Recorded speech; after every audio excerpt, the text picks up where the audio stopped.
në rrugën Qaf-Bualli Kras në afërsi të antenave të kompanive celulare janë vëre rrëshqitje të mëdha gurësh nga rreshjet e dendura të shiut. Megjithëse është një aks në rikonstruksion e sipër, rruga Qaf-Bualli Kras shpeshherë është problematike për drejtuesit e mjeteve. Duke qenë se ajo vijon të jetë një kantier ndërtimi, ka rënje të gurëve apo masiveve shkëmbore në disa pika sa herë ka rreshje të shiut. Kjo për faktin se nuk janë bërë ende shpatet anësore të aksit që do të ndalonin rënjen e gurëve.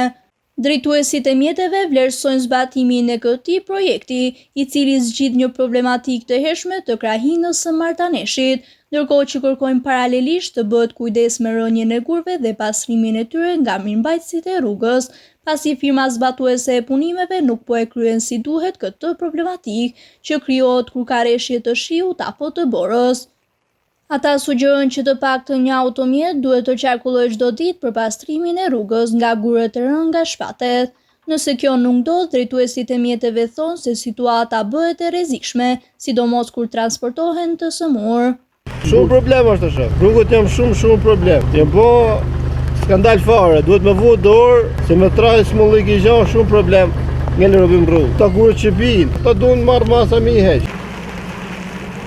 Rikonstruksioni i rrugës Qaf-Bualli Kras është një investim i autoritetit rrugor shqiptar me vlerë rreth 11 milion euro dhe pritet të mbyllet brenda muajit mars të këtij viti.